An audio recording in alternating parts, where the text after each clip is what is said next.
I was already halfway to the airport when the notification flashed on my phone. Motion detected in the living room. I shouldn't have checked it, but I did, and the moment the feed opened, my world tilted. My parents stood in my house, not visiting, not checking on anything, carrying boxes. My mother's voice cut through the grainy audio like a blade. Once everything is here, she won't make a scene, she'll just accept it. She, me, it, my house, everything, my unemployed, tantrum-prone brother who had broken 2 leases in a year. They were planning to move him into my home, while I was gone, as if I were a placeholder, a resource, a silent daughter who would swallow anything they shoved down her throat. I didn't shout, I didn't cry. I just watched them set his duffel bags beside my sofa like they already owned the place. That was the moment the last thread snapped. My history with them had always been lopsided. My brother the sun, me the orbiting moon. Growing up, he took, I adjusted. He yelled, I apologized. He failed, I compensated. And I told myself it was fine. Family is supposed to feel like home, right? But somewhere along the years, I became the home, the shelter, the solution. I bought my house at 29. They praised me, but their eyes gleamed with calculation. You have space, my mother often said, like it was an invitation, like I built my life for someone else to inhabit. Still, I never imagined they would break into my house to force that fate on me. The signs had been there. My mother asking too many questions about my trip dates. My father lingering near my spare room during his last visit. My brother joking about moving in. Jokes. Always jokes. Until they weren't. But the camera footage, that was undeniable. They weren't confused. They weren't desperate. They were strategic. And suddenly, so was I. I turned the car around before I even reached the airport. Not in panic, in perfect, icy silence. If they wanted to treat my house like a chessboard, then fine, I'd play. And I'd win. The first thing I did was call my neighbor. Retired military, alert, loyal, loves a good boundary. That gray SUV isn't supposed to be there, I told him. Could you keep an eye until I return?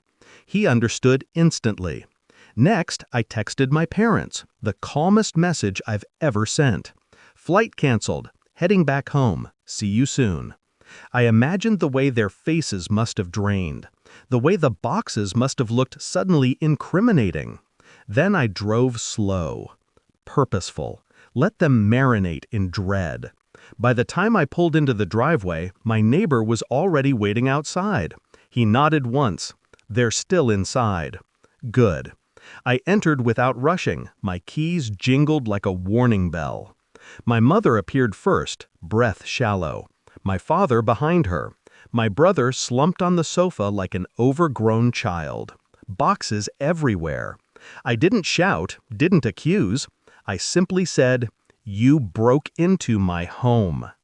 My mother stammered, We thought it'd be easier this way. You always overreact to things." I asked. No answer.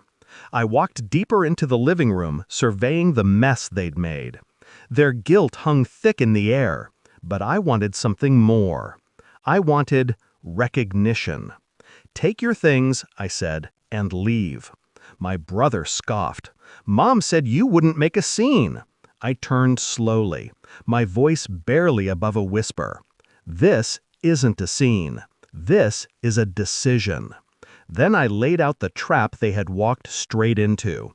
"I already called the police," I lied, "and I already sent the footage to my lawyer, the one who handled my home security contract. Forced entry is a felony, even for family." Their faces collapsed. My father swore under his breath. My mother grabbed my brother's arm like she could keep him from drowning. I continued, steady as a metronome. "You have 10 minutes. Anything left behind goes on the lawn, and I will not open the door again." My mother tried crying. My father tried negotiating. My brother tried glaring. None of it mattered.